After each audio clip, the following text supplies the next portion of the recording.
Welcome to another edition of the Georgia-Alabama Sports Live Show. And, man, the graphics get better every week. And you can look at the man two on the screen. I don't know if that's right or left. Either way, it's my partner, Richard Holdridge. He does a great job producing this show. Great job, great intro. And we got a special for you today. We also have Mr. Jack Patterson coming up in just a little bit, WRBL's news director. But we got a lot we're going to be getting into before we have him on here in the next 5, 6, 7 minutes. So, Richard, how you been? How was your weekend? Talk about your experience. For those who didn't know, he went with me on behalf of Sports Visions to cover the number 12 Missouri Tigers against number 2 Georgia. It was a great experience, wasn't it, Rich? It absolutely was. I've had a busy week, Thrift. I appreciate you and DJ Jones for allowing me to cover the Georgia-Missouri game. As a member of the media, and I represented Sports Visions well, I took notes. I made sure that I focused on the game, and we talked about the game on my podcast, and I'm just excited that I was a part of the member of the media. I had a busy week leading up to coming back from vacation. Drove 6 hours up to Columbus to call CVCC basketball. We were at pretty much Georgia all day Saturday, and then we also had high school basketball media days on Sunday. So we've all had a busy week, and I'm just ready to talk high school football playoffs because the brackets came out, and I'm a big bracketologist. You know, I could have majored in that in college. And so I'm looking at all the brackets, including 7A. I know we don't have any 7A or 6A schools in Columbus, right? But I'm looking at potential matchups, and I am getting excited. Yeah, I am too, man. And with that being said, we'll go ahead and throw up the graphic that this Thursday we will be at the AISA 3A semifinal game between Autauga Academy, who is 8-3, and the Glenwood Gators, the number 1 seed, 9-1. And they're also been ranked high in our rankings. We have our rankings that we'll be dropping here in just a little bit before we have Jack on. Actually, we may do it with Jack on so he can give us his opinion live in action. But these two teams faced off earlier about a month ago, maybe less than that. Glenwood obviously dominated Autauga. It was close in the first quarter, but after that, Glenwood ended up taking a substantial lead. But the last time we saw the Gators, they had a lot of turnovers, uncharacteristic penalties and mistakes. They got them in the hole against Chambers, down by 14. They ended up losing 20-14, got all the way down to the 1-yard line before they were stopped. But Chambers is in a whole other classification. The team we expect them to play next week in the state championship, Lee Scott, but we'll be broadcasting the semifinal game, our first playoff game. Excuse me. Coming up here this Thursday, 8 p.m. at Sammy Howard Field. It's going to be a lot of fun, Richard. It is, and hopefully – the field conditions won't be as bad as the last time Glenwood played Autauga Academy. We were there for high school game day. In fact, Jack Patterson was there for the game of the week for WRBL. And we remember how muddy that field was. A big shout out to the kicking coach and the soccer coach for Glenwood, as Coach Eddie just did a phenomenal job just getting that field ready. I remember seeing the highlights where there was a punt that just took a thud in the ground, and hopefully the field conditions will be a lot better, and we'll see a different style of game because it changes your game plan when you have muddy field conditions like that. But I expect Glenwood to bounce back, especially after that loss to Chambers Academy. And yep, me too. Coach Nelson, I know they wanted that perfect season, but sometimes a loss isn't all that bad. You learn from your mistakes, and you try to figure out how they can fix it. Glenwood was so close to winning against Chambers Academy. They were at the 12-yard line. They know that they can beat just about any team on their schedule, and they're going to be ready Thursday at Sammy Howard Field, 1 win away from the AISA championship game, which will take place in Montgomery in 2 weeks. Yeah, I can't wait to be able to be there and broadcast that, but they got to take care of this one first. But I'm with you, Richard. Sometimes it's good to get that ugly game out of the way before playoffs start. You don't want it to happen in the state championship. I've seen that with many teams, and I think Glenwood, they learned from it. Hopefully Lamont Burton and a lot of the other players are back after a bye week and getting them back healthy to take on Autauga. So Thursday night football, 8 p.m., live from the Swamp We're going to start coverage around 7:50 for the kickoff, but we're actually going to have a pregame show. Won't be, I guess we can call it high school game day. Sure, why not? Why not? And we'll do it about 6:30, 6:45 tomorrow from the Swamp. We'll have Dusty Perdue on, by the way. He just got some great news today. We'll be dropping that here in just a moment, but that's where we will be Thursday. We were trying to live stream Harris County, but because of the GHSA's rules of the NFHS, the National Federation of High Schools, they get first rights when it comes to live streaming public school games, and they are going to be live streaming the Harris County game. So we're not given that ability to do that game. So we're going to just be covering and keeping up with scores just like everyone else on Friday. But we will be along for the Glenwood and Calvary playoff run this Thursday. Also this Thursday, CVCC girls have their second home game basketball-wise this Thursday, and cannot wait to see them play in action at 5:30. Robert Edmond, part of the Georgia Alabama Sports Live family. Toygar, they'll be there for that one. Richard, you were there last week. They got a really good ball team. Joe Richardson's got a competitive girls team that's going to – he's stepping in his shoes with Ron I can't think of his last name. I know it's not Ron Roberts because that's the Auburn defensive coordinator, but I think it's Ron Robinson. Ron Robinson. That's it. Either way, the previous coach, Coach Ron, did a phenomenal job, won multiple consecutive championships at the conference they play in. So make sure to see that at 5:30, and then right after, just stay on Georgia Alabama Sports Live Facebook page or YouTube channel, and you'll see Glenwood taking on Autauga. Yeah, that was a great experience to get to call the CVCC Lady Pirates on Friday night. They took on Albany Tech. They won the game 64-40. I was very impressed with the fact that they only had 7 players and Albany Tech had 14. And they just have talented ball players. And you could catch a replay of that on Georgia Alabama Sports Live. I had a lot of fun calling play-by-play for CVCC.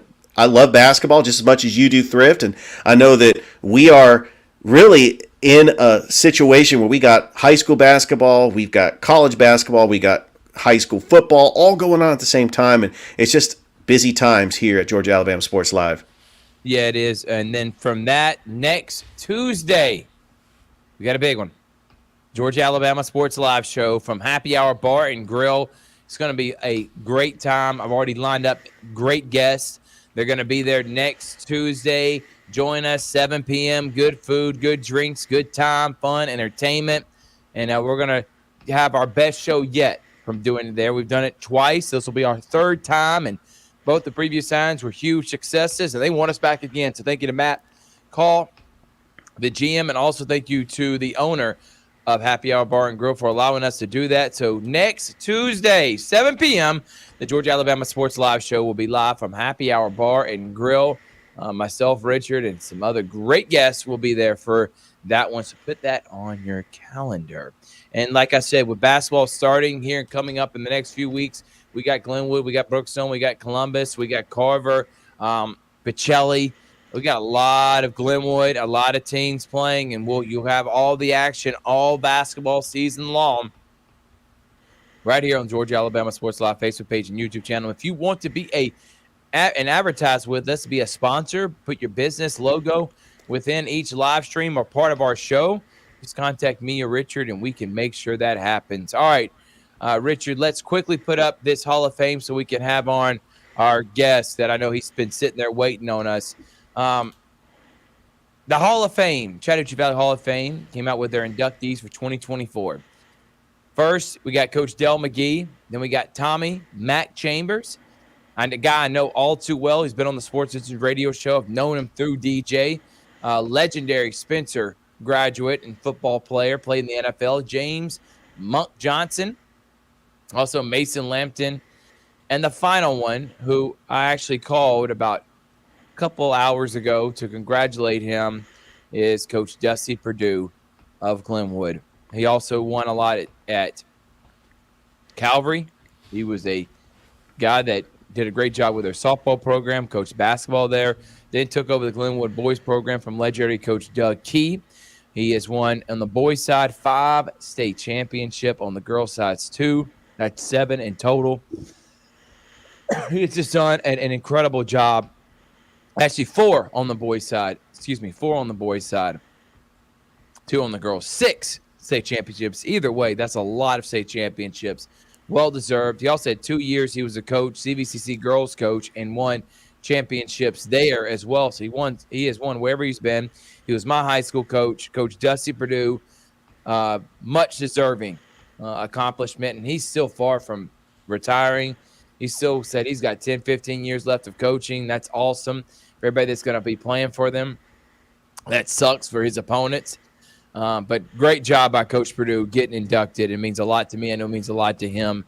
And can't wait to talk to him on high school game day on Thursday.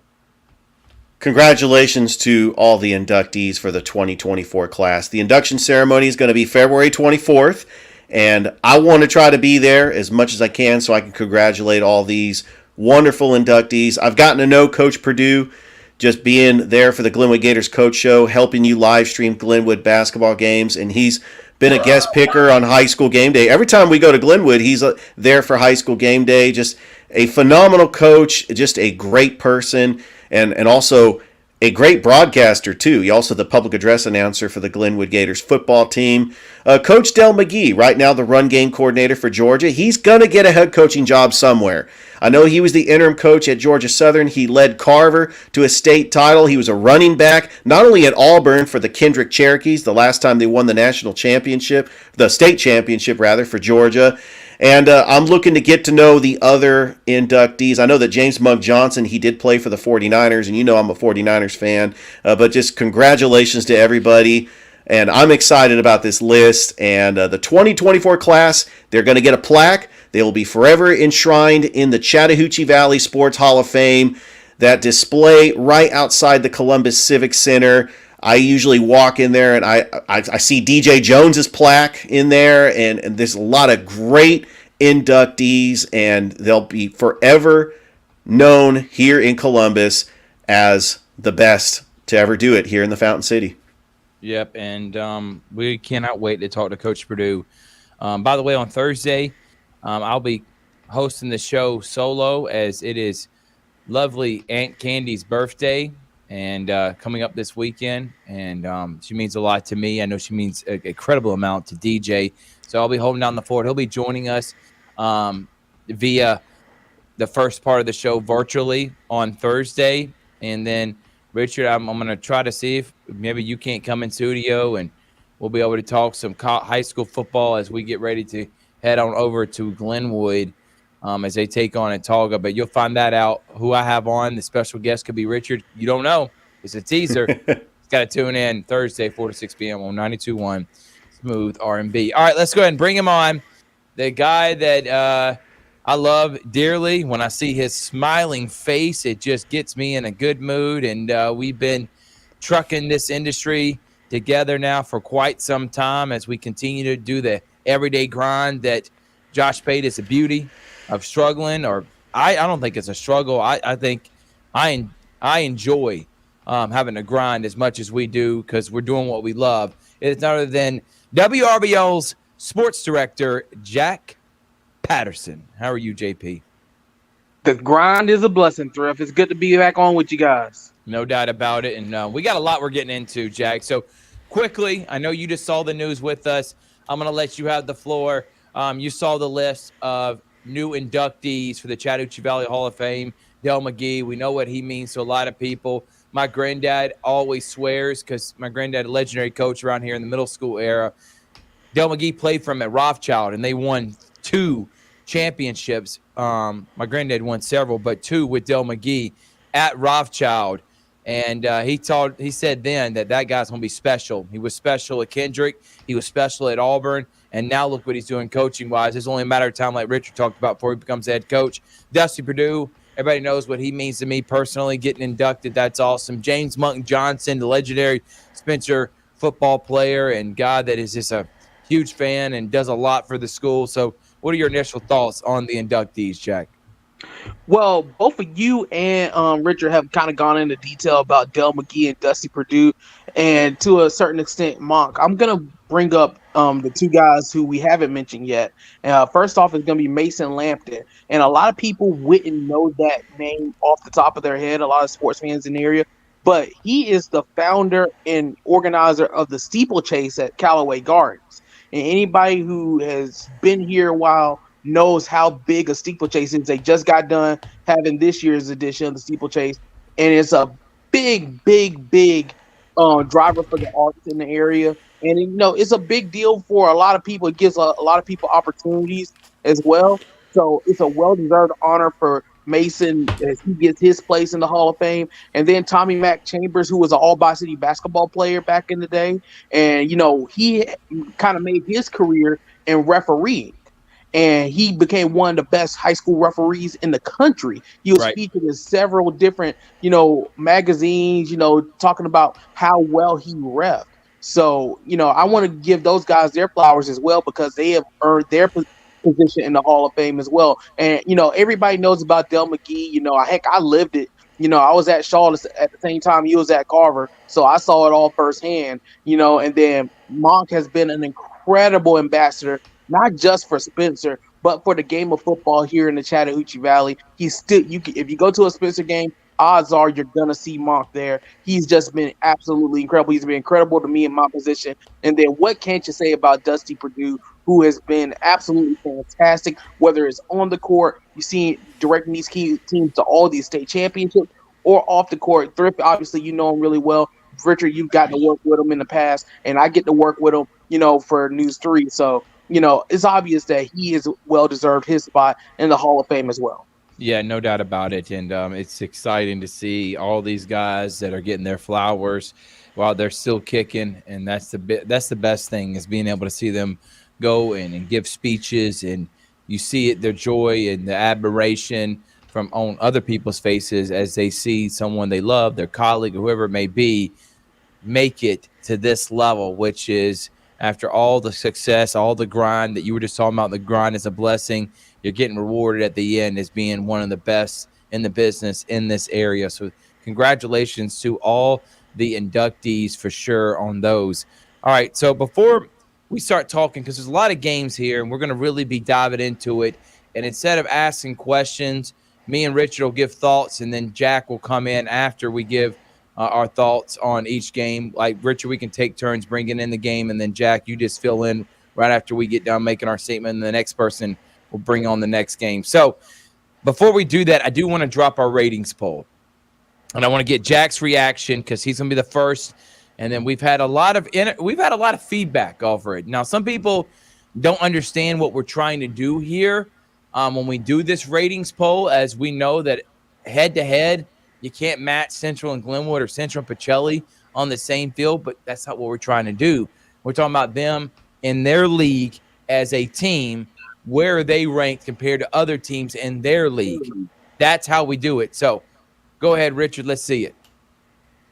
All right. So here is our poll. We'll start from 10 and go all the way down.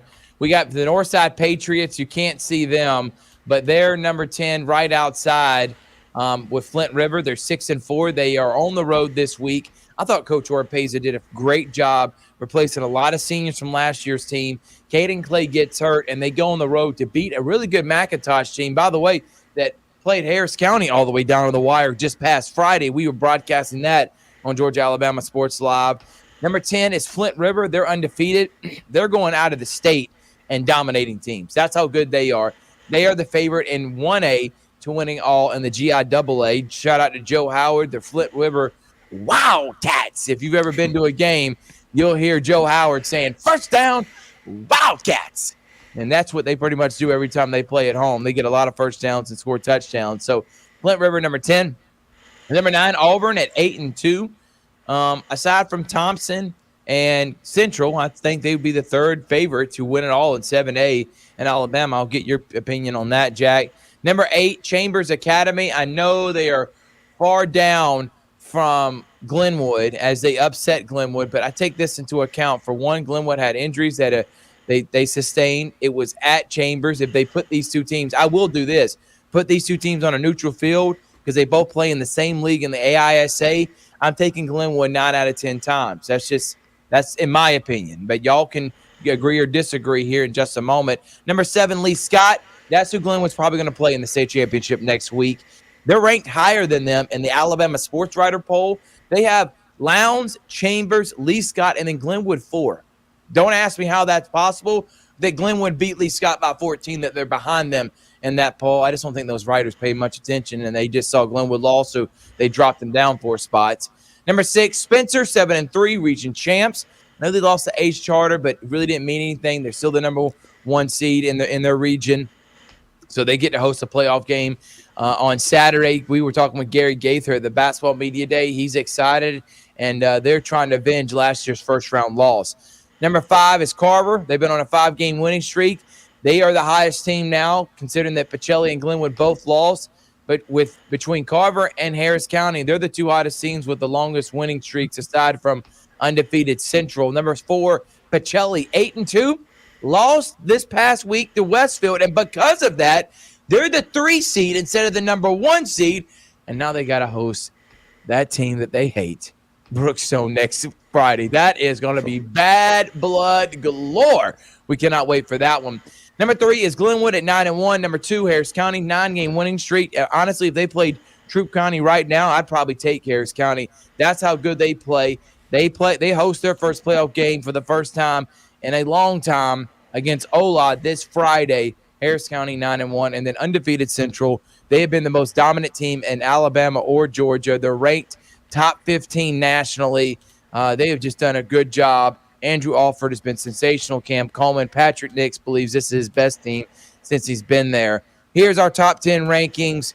Jack and then Richard, what do you think?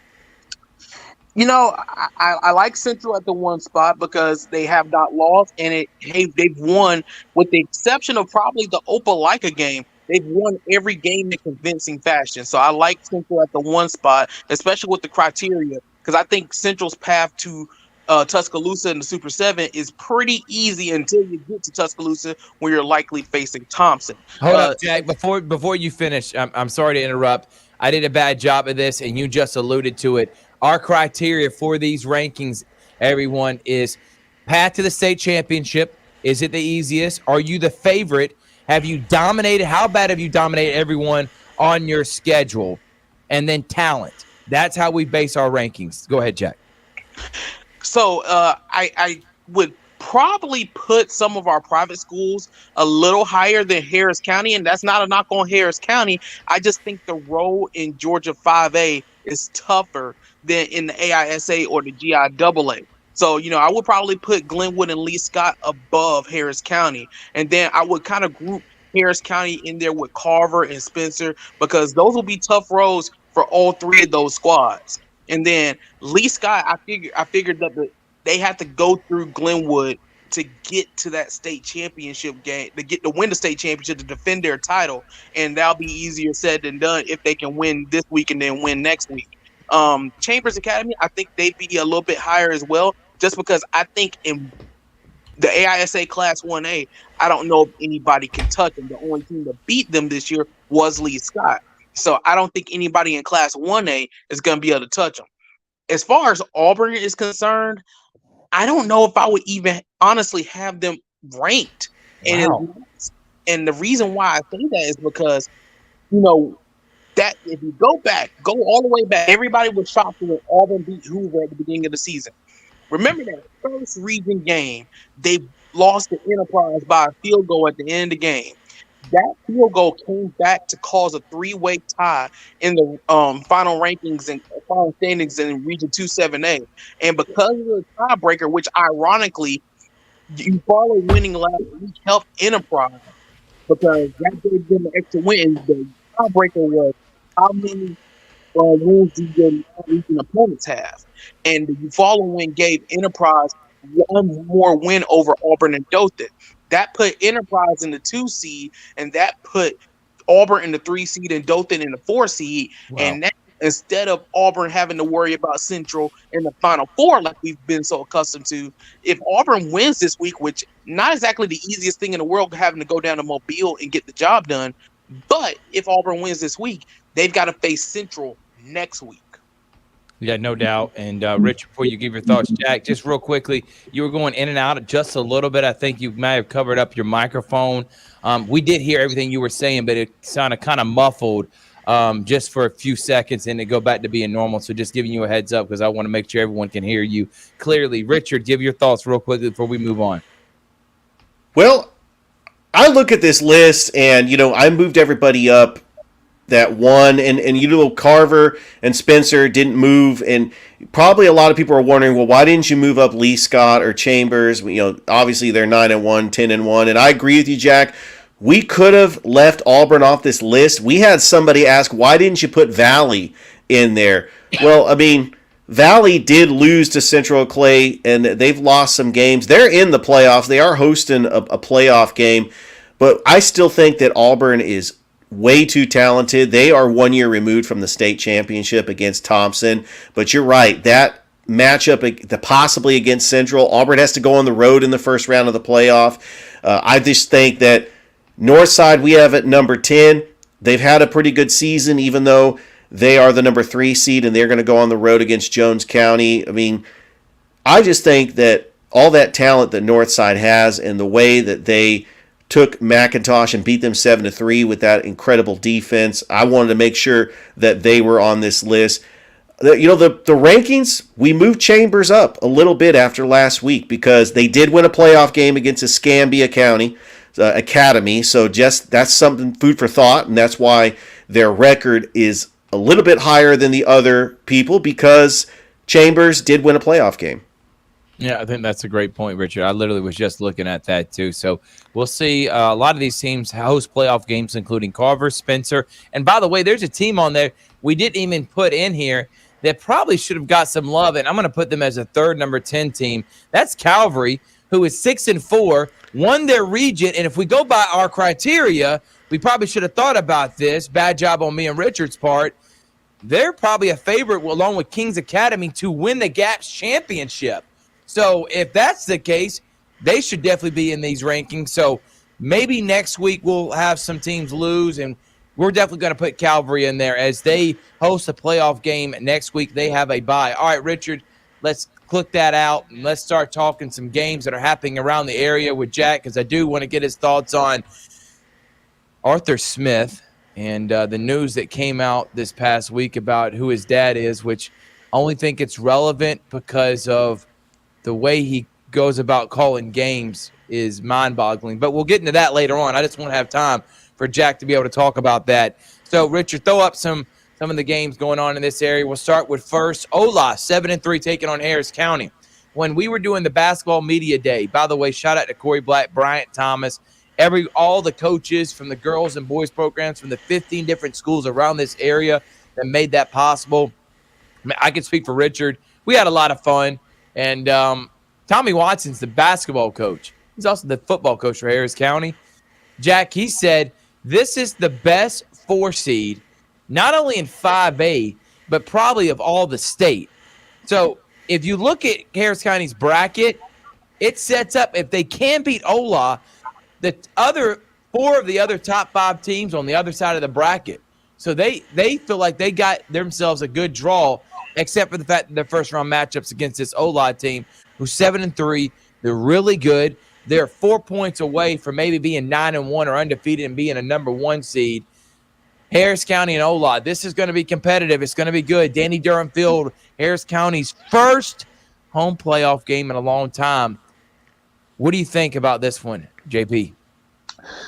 The first thing that comes to mind is, you got a lot of guys on that team who haven't experienced playing a home playoff game. So it's going to be a new experience for them. So when you have something like that, it's great to have an experienced head coach like Tommy Watson, who's going to be able to walk them through the emotions and, what it's going to feel like when you take the field and what it's going to feel like in the pressure situations. You have a coach who's been there and done that, and Coach Watson. So I think that's going to be big. Like you said, Ola is going to be a tough test. But if Harris County keeps playing the way they've played this year, I see no reason why Harris County can't get the job done on Friday.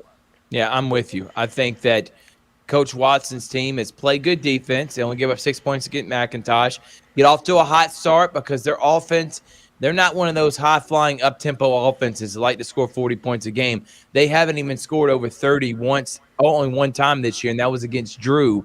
No, they also did that against Northside. But this team, as you know what I'm trying to say, guys, this team is known for their defense, ball control offense, and give the ball to Matei Yeoman, number 43. Richard, give me your thoughts quickly before we move on to the next one. Well, Harris County should win this game, but Ola is going to be a tough out. I think it's going to be a very close game. If Harris County can just control the football, control the line of scrimmage, just feed the rock to Matei Yeoman and Levi Watson, doing what he does best, just controlling the offense, running if he has to. That defense has been playing lights out. I think that I would lean on that Harris County defense to try to get big stops. I mean, when you get into 5A playoff football, just ask Northside last year when they lost to Warner Robins at home in the second round. 1 seeds, 2 seeds, sometimes these are juggernauts and they just got a bad draw and they were 1 or 2 points away from being a 1 or 2 seed. And Ola, like you mentioned, is a 4 seed, and that is a very dangerous 4 seed.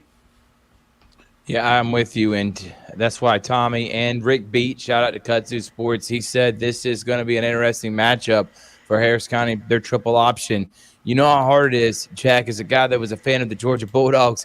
You know how much you hated watching Paul Johnson, Georgia Tech Yellow Jackets coming to town because it is hard to prepare for. All right, moving on. Next one, Richard, throw it up there. Northside going to Jones County. I think Ola and Jones County, are they in the same Yes. same region? They are. And Ola was a few points from being at least a 2 seed over Jones County. You see 7-3, 7-3. There's a lot of good teams, just like in the region that Northside, McIntosh, Harris County, and Northgate are in. They're going on the road. If Caden Clay plays, I think Northside can upset them. I think their defense has been coming and playing really well as of late. Getting that win on the road against McIntosh was really good. They could have upset Northgate on the road, by the way. They were in that game for majority of it. I think this Northside team has all the potential to upset Jones County. Now, Jones County is a really good team. Obviously, they're a 2 seed in their region. I want to go Northside with the upset, but it's going to be a tough task, especially playing at Jones County. Jack. You know, playing in Jones County is one of the toughest places to play in Central Georgia. But I think if a team can do it, Northside can. Obviously, the big reason, does Caden Clay play for Northside? That's Right. going to be a big telling factor of how well Northside will play on Friday night. But I think if he does play and he's healthy and he's able to play at a high level, I think Northside can go on the road and make the upset. They were my upset pick when I was on with GPB earlier this week.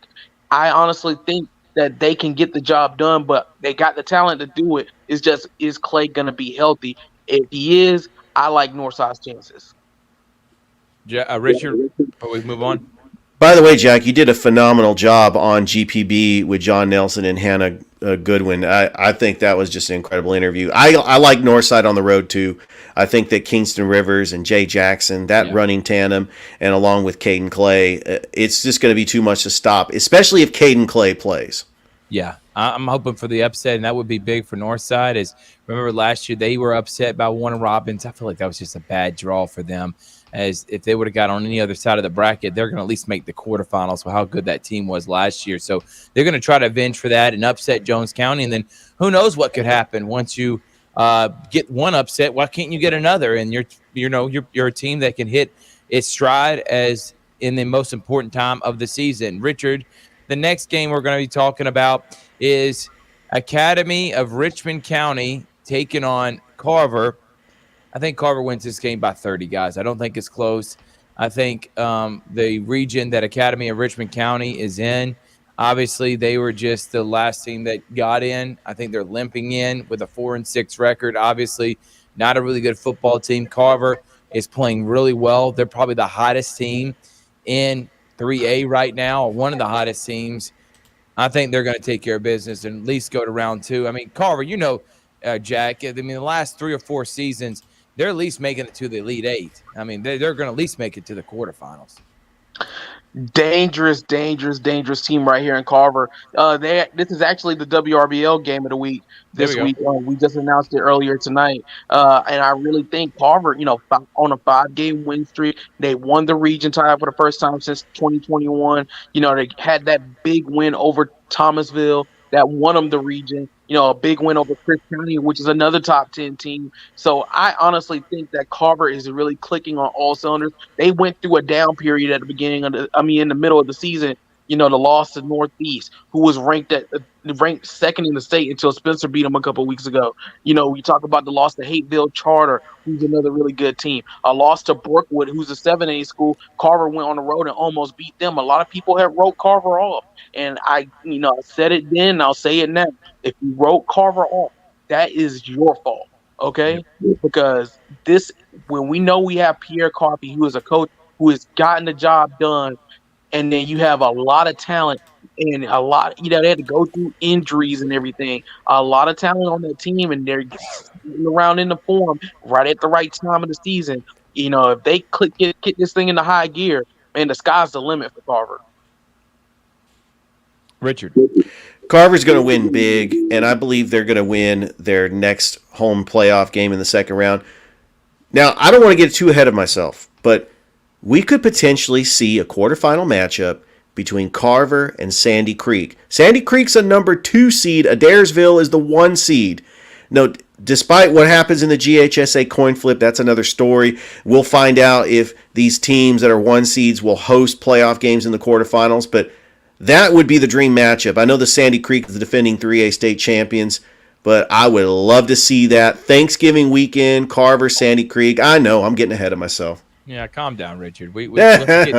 Let's get through week 1. All right, next is we'll touch on Spencer as they host a playoff game this Saturday. Carver by the Play plays on Friday night, and then Spencer hosts against Vidalia on Saturday. The one thing that Joseph Kegler said to me, and so did Gary Gaither, is last year the guys, talented team, one of the best teams that Spencer's had in a long time, but once they won the region championship, it's like they lost focus. Their drive this year was, we want to state region championship, but we've already done that. That's good, but that we're not about to be beating our chest for that. It was a good accomplishment, but obviously making a deep run in the playoffs, that's what Spencer wants to do. And I think this year's team, led by senior Gary Gaither, has the capability to do that. It's going to start Saturday against a tough Vidalia team. All right, they've had some close games throughout the season, Jack. You know this, and they're pesty. And if you don't put them away early, they can upset Spencer. I don't see it happening because I think Spencer has a different type of focus, unlike last year. And I think they handle their business and go on to round 2 on Saturday. I will say that Spencer, this is a similar situation to where Spencer was a year ago. Okay, right. Where they came in region champs and they were the number 1 seed. All the attention was on them, and then they got upset in the first round at home. And I see what they're trying to avoid, and I think the biggest thing is they just got to be focused and play their brand of football. If they do, it'll be easy pickings. Okay, I think. I never say a loss is a good thing, but the fact that they lost right before the playoffs started against Ace Charter in a hard-fought game, I think that was an eye-opener, okay? So I really think that this team can really get focused now and try to go on a run. The run is set for them, and we talked about quadrants earlier. This quadrant, it is a rough quadrant. Because if Spencer wins, you may be looking at Fitzgerald in the next round, and then if you win there, you might be looking at Callaway in the next round. Jesus. Yeah. Unbelievable. Richard was talking about that off air, Jack. That would be a dream matchup to see those two teams face off. I know you've been a guy, then Jack, that's covered Callaway pretty religiously as they're part of your coverage at WRBL. But seeing that would be big for not only WRBL, but for everyone in this area, because Callaway, you can put in that 45-mile radius. Richard, real quickly on Spencer so we can end on these other ones. I think Spencer learned their lesson from their playoff exit last season. I remember listening to the game. They were taking on the 4-seed Barringer out of Nashville, Georgia. It was a high-scoring game. Spencer made a lot of mistakes in that game. And they know that they can fix those mistakes, get the win over Vidalia, and possibly play the Purple Hurricane of Fitzgerald in the second round because they are the number 2 seed. I expect Fitzgerald to win and move to the next round, but because they're the number 2 seed, that game is going to be at Otis Spencer if Spencer can get past Vidalia. All right, Richard, bring up the next one. As Richard brings that up, Shaw goes on the road against Stars Mills. Stars Mill is a really good program that is a number 1 seed for a reason. They also play a tough schedule. That's why they got 3 losses. They're a 4A powerhouse that is probably going to be in there in the quarterfinals or Final Four. I think Shaw had a good season. And as a former Raider, Jack, you can appreciate what Johnny did in his first season, laying the foundation and the culture. But they just don't have the talent to be able to keep up with the Stars Mill on the road. I think Shaw gets beat. I think they get beat pretty handily. They may keep it close in the first half, but I think this was a successful season in Coach Johnny Gardner's first year at the helm. I mean, yeah, we've been, covering the Raiders all the way back to the summer when we did our In the Trenches series at Shaw, and talking about the culture that Coach Garner is trying to instill, and it's been successful. A Shaw team that is going back to the playoffs for the second straight year. And I have to go back and look at that. Hasn't happened in a good while when the team made it to back-to-back playoff runs in back-to-back years. So it's a great start to the Johnny Garner era. This is a tough task. Stars Mills really good. We saw they're in the state. They won the region that includes Troup County and LaGrange. Okay, so and beat both of those teams to win the region. So that's a hard task to do. That's a difficult task. That's a heck of a region. Exactly. We've talked about it all year that region is a murderer's row filled with a lot of great teams, and for them to come out on top of it says a lot. So it's going to be a tall task for the Raiders, but regardless of how the game goes, it has been a great season for Coach Garner in his first year, and it's something to build off of as they move forward. Richard? Stars Mill, a lot of people don't realize they used to be a powerhouse in high school football in Georgia. They were a 5A team. They moved down to the reclassification, missed out on the playoffs last year because they have a gauntlet of a region with Troup County, LaGrange, Whitewater, Trinity Christian.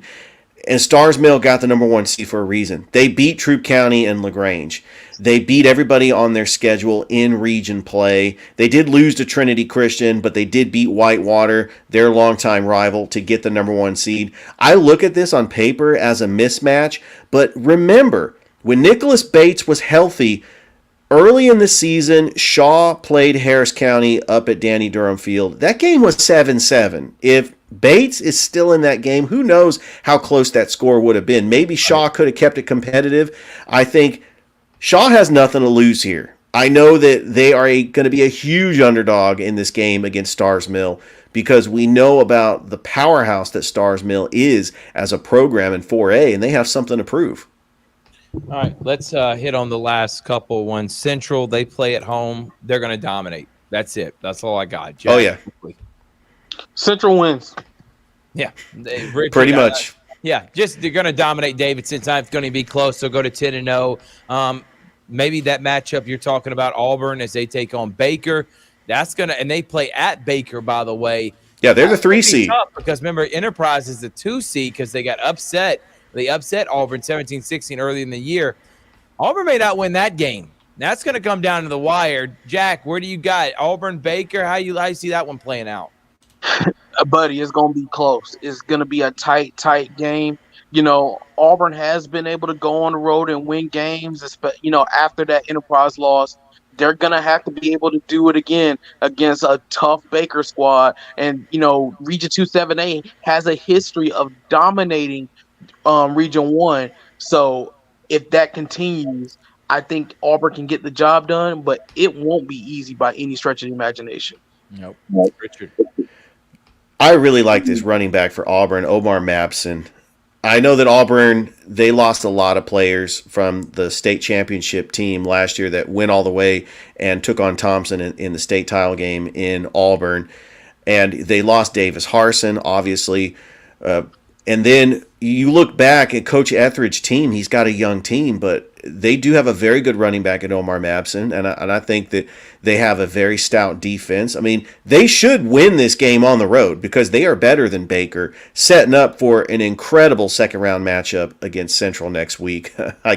I think I know I'm looking ahead, but I think Auburn does get the win on the road. And if they do next week, you got Auburn Central, you got Brooks on Pacelli, you got Glenwood probably going to play again in the state against Lee Scott on Thursday.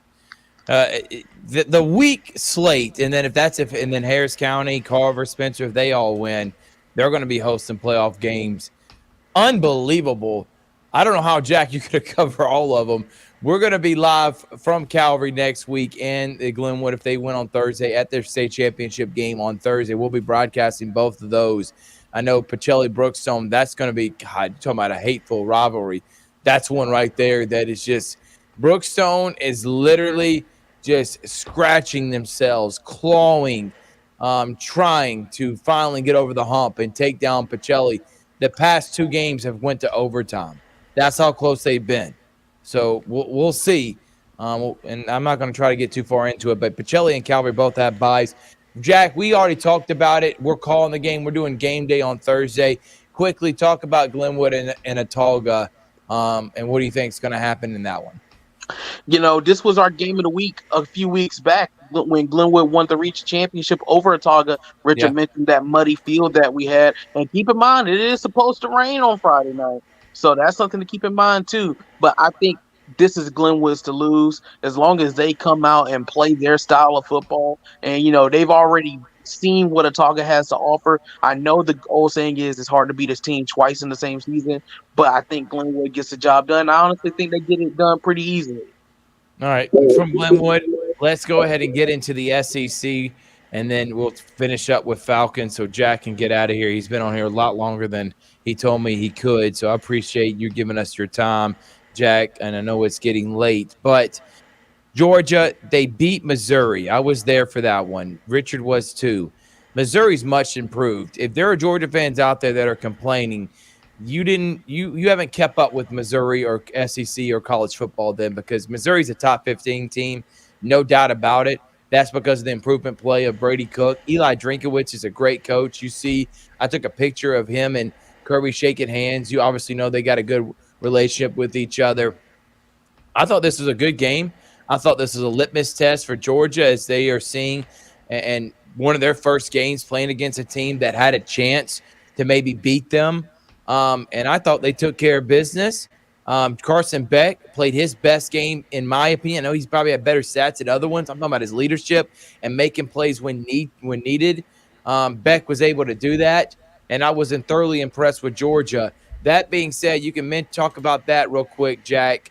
But I really want you to harp on what's happening this Saturday as number 9 Ole Miss comes into town, college game day. Kirk Herbstreit and Chris Fowler are calling the game. It's a 7:45 ESPN kickoff. It's the biggest game. It was last year's Tennessee-Georgia game.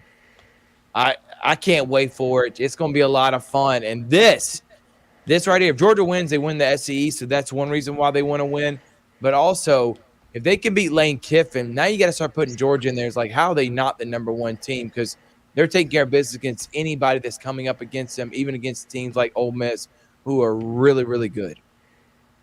Absolutely. It was a great litmus test for Georgia last week in the win over Missouri. And, you played a really good defense and a offense that is on the rise. And then this week, you're going to play a really good offense that can put up points at an alarming rate. It's going to be a test for the Georgia defense to see if they can stop Jackson Dark and Quinshawn Judkins and company. And then if they can get the job done, that's round 2 of the gauntlet. And then you look forward to the trip to Rocky Top towards the end of the month. And if they can get through round 3, then I think a smooth sailing to the SEC championship. But I really think that, I don't think that it's going to be the Georgia offense you have to look out for this week. It's going to be the Georgia defense. I think that's a great point. And I think they're offensively, they're going to be able to score points on them. I mean, Ole Miss gave up 35, even though they're an improved unit as well, getting a Pete Golden from Alabama. But they gave up 35 to A&M, obviously a buttload to LSU, and we know how good LSU's offense is. So I'm not saying that that's something they should be hanging their hat on and be upset about, even though they'd have a lot of missed tackles. But I'm with you. I think Georgia's defense is going to be playing lights out. They're going to get after Ole Miss. They're going to make Jackson Dart feel uncomfortable in the pocket.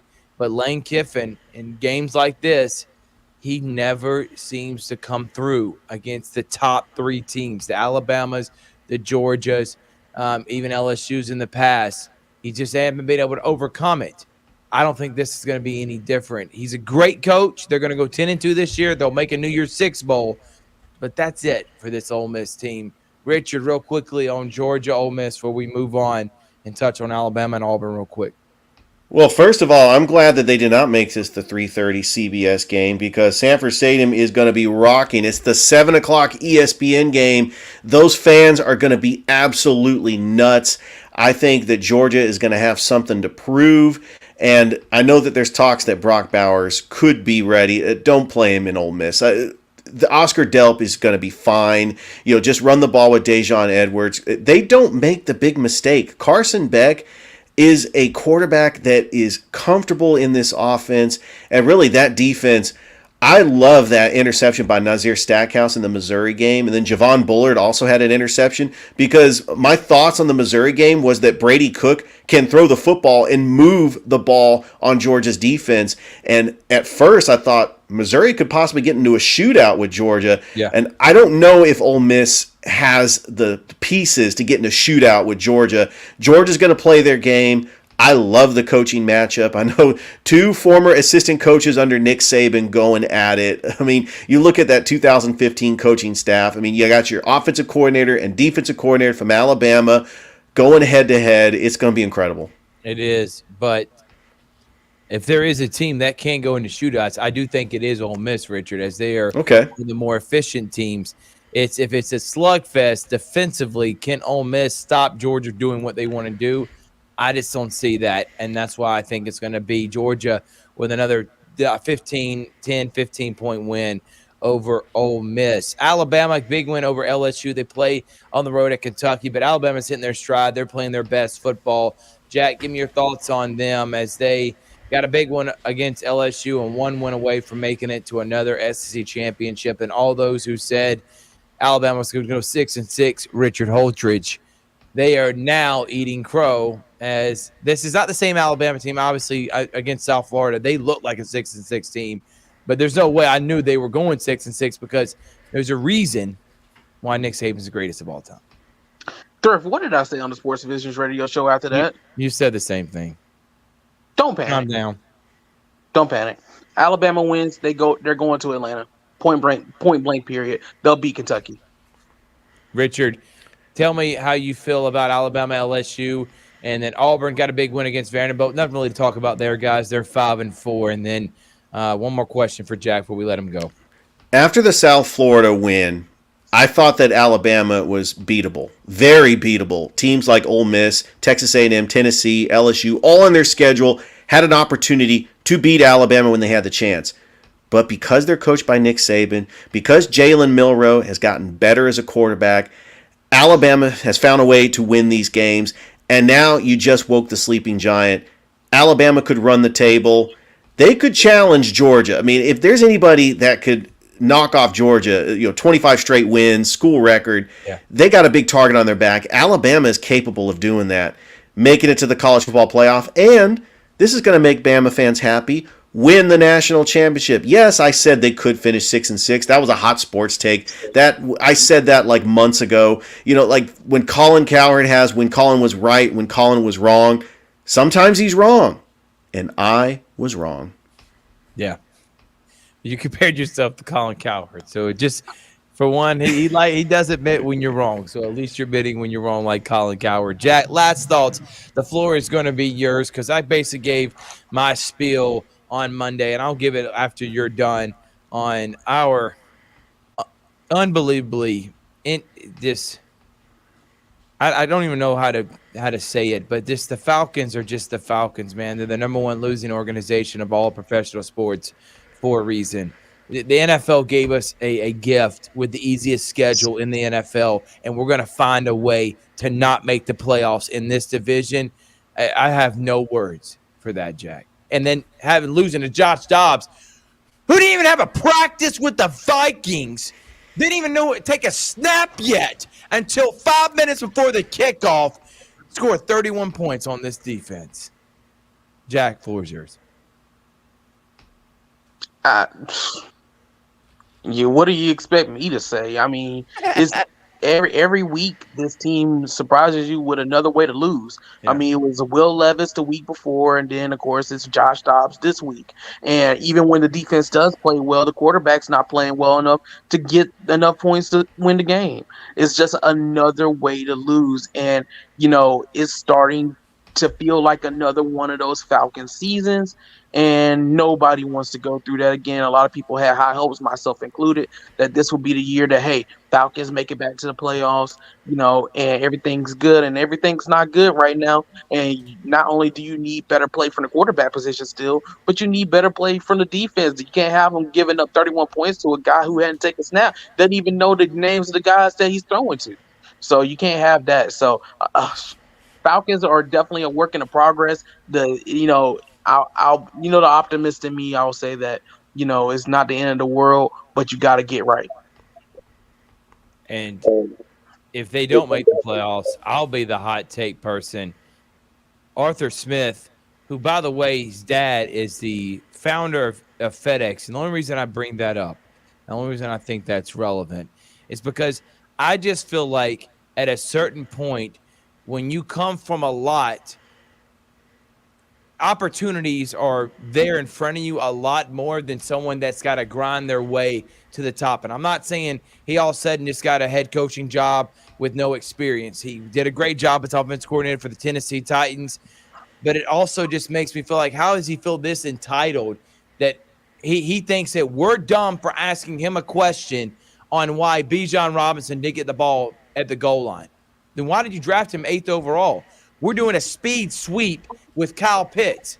Why can't we use him like Travis Kelce or any of the other great tight ends in the NFL? So it is okay to question him, but then him saying he's smarter than everyone else, and then we're seeing those results, that's when I start becoming like, all right, this guy's arrogant.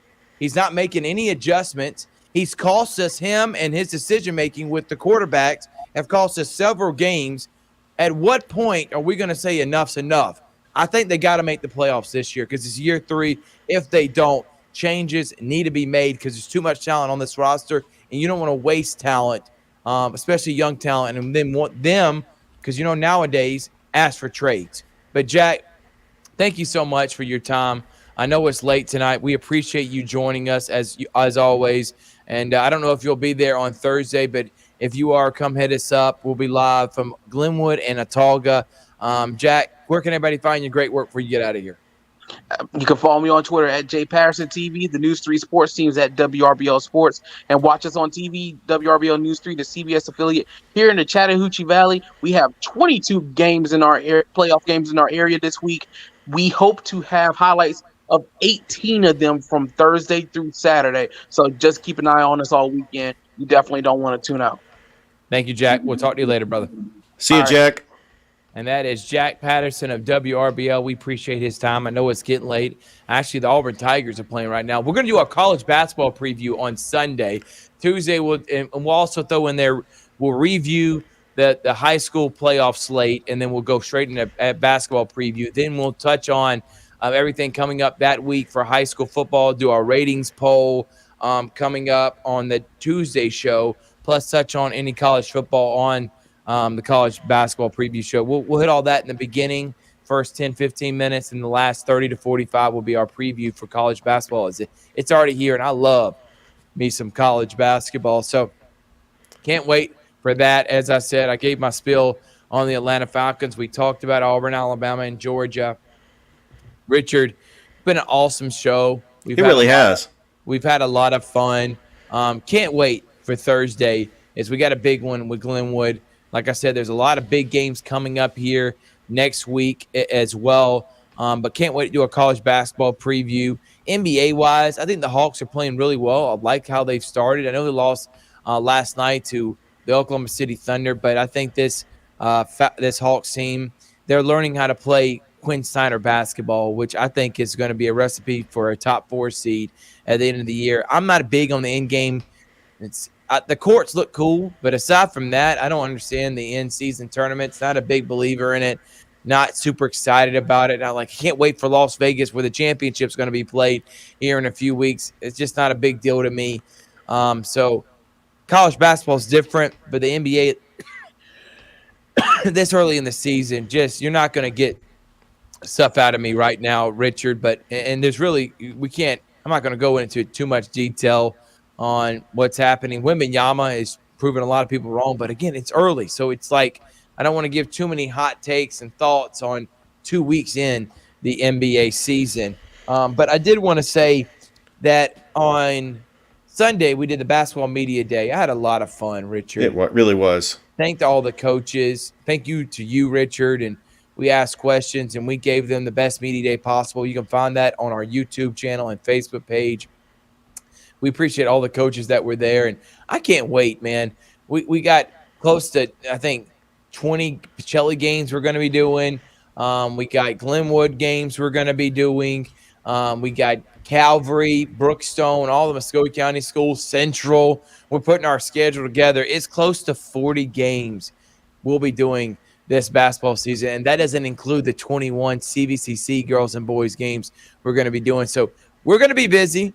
Me and Richard will probably have a couple times when we'll call games together, like the Christmas tournament that's coming up in the Border Wars. But majority of the time, we're probably going to be at 2 different places. But that's the beauty of having a good team, like with Chris and Toygar. We know that each one of us can call a game, so can't wait for it. But just an awesome time on Sunday. Give your thoughts on that, Richard. It really was an awesome time. We got to witness 15 schools, 30 programs as we ask questions about this upcoming season, which is already here, by the way, Thrift. Yeah. Congratulations to Coach Gordon. Calvary Christian got the win the other night. They're gonna be in action again. I'm glad you said that. Yeah. Congratulations to my guy, Jonathan Gordon, on his first career high school coaching win. Absolutely. And we actually have a busy slate of games this weekend. You got Columbus taking on Kendrick. Northside is hosting Southwest Atlanta Christian, which Dwight Howard went there. You got Hardaway taking on Mundy's Mill. I mean, it's just high school basketball is already here. Yeah, no doubt. But I'm just excited about what we got coming up here in the near future. Like I said, we'll have our college basketball preview show on Sunday, along with reviewing college football and high school playoffs this past weekend. Then Tuesday, the Georgia-Alabama Sports Live show. We dropped our football ratings poll. We said congratulations to all the Chattahoochee Valley Hall of Famers. They got inducted, Sports Hall of Fame. Congratulations to all of them. We talked preview of all the high school playoffs. We talked college football, Falcons being Falcons. I'm going to stop talking about them until they become relevant again. And right now at 4-5, I know they're only a game behind the Saints, but it's a joke that you lost to the Commanders and the Vikings at home, 2 terrible teams. You should at least be at worst 6-3, 7-2 on the season, and buying not only for winning, but maybe getting a first-round bye because how easy your schedule is. And now we're thinking they may not even be 500. I know your 49ers made a couple good trades with Chase Young. The Eagles are looking like they're going to be the number 1 seed again. Kansas City beats a fraudulent Miami team who everybody thought was one of the best teams in the NFL. They can't beat a good team. So they can't. The Bills are a shell of themselves. And how about this? Anyone that was doubting, my God, the Baltimore Ravens or the Cincinnati Bengals, I think they're eating crow right now. Joe Burrow's healthy. The Bengals been on a winning streak. They're 5-3. And the Ravens have dominated the Lions and the Seahawks both at home by 30 points. And right now we're seeing Lamar Jackson play his best football since 2019 when he won it all. Great job by Todd Monken. But that's pretty much everything that's happened in the NFL right now. I think it's up for grabs. I don't think there is a favorite. I mean, Chiefs and Eagles, if you had to put a gun to my head. But the Falcons, you know what? Because they're not the only team. The Bills are putting in there. They're like that too. But there's just a lot of inconsistent teams right now in the league. I absolutely agree, Thrift. And the Falcons have to play the Arizona Cardinals, which, by the way, Kyler Murray is going to start. I mean, out of all And watch the them beat times, it. I know. And now yeah, against the Falcons. Come on, man. it's crazy. I mean, I was looking at their schedule. They still have an easy schedule, even after losing to all the teams they lost to. One thing about my 49ers, Deebo Samuel's going to be back. They had the bye. They're taking on Jacksonville. They are slightly favored. I still don't know if having Chase Young is going to improve that defense. It's really all about the defensive coordinators. There's a reason why Robert Saleh and D'Amico Ryans are candidates for Coach of the Year, because they were great, energetic defensive coordinators. Their DC right now, Steve Wilkes, is a recycled head coach. I don't think they're responding to him. They could have all the talent in the world.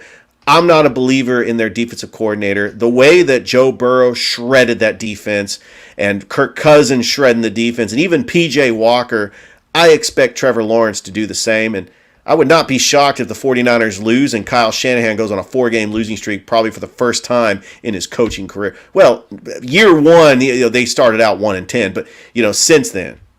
Yeah, I can't wait to see how the rest of the NFL plays out. But it's Patrick Mahomes MVP to lose. Maybe Lamar Jackson. If they keep dominating the way they are, you may have to put them in that category. But we've had a lot of fun in today's show. High School Game Day will be a Thursday show. We'll do it as I'll have an abbreviated Sports Vision show on Thursday. So we'll be able to do that about 6:30, maybe 7, be done by 7:30 as we prepare for this upcoming playoff schedule and slate. We'll pick games. We'll have Coach Purdue on to talk about getting inducted into the Hall of Fame and more. Richard, any parting thoughts before we get out of here? It truly has been a great show. What a busy weekend of sports. I can't wait for all the playoff matchups that we have in store for us in the next couple of weeks. And Thrift, I'm just blessed and happy just to be a part of Georgia Alabama Sports Live. I was about to say, but I think I'm going to save the segment. It's going to be a new segment that I bring in next week, 2 of them. One's going to be Man in the Mirror, okay? I'm going to play the song Man in the Mirror. Actually, you know what? I'm going to do that segment on Thursday on Sports Visions. I want to see how it plays out. And then I think I'm going to bring it on Georgia Alabama Sports Live. It's a segment I used to do back when I was at CSU. And it's Man in the Mirror. You're looking yourself in the mirror as a coach, player, whatever. What are things you need to improve on? Dabo Swinney's one of them. He needs to look in the mirror and question some of the things that he's been up to recently. I know they got a big win against Notre Dame. And then unmitigated gall of the week. That was Stephen A. Smith's one of his favorite phrases. The unmitigated gall to say something like that. And I used to always say that. So I'm going to bring both those segments back here on the Georgia Alabama Sports Live show coming up here. And I'm probably going to tease it on Sports Vision. So make sure to tune in 4 to 6 p.m., 92.1 Smooth R&B this Thursday. From Richard Holdridge, Thrift Barringer, Jack Patterson, saying thank y'all so much. Have a great rest of your evening, and we'll see you on Thursday. We got CVCC girls at 5:30, High School Game Day at 7, and then kickoff for Glenwood and Autauga, semifinal of the AISA coming up at 8. We'll see you later.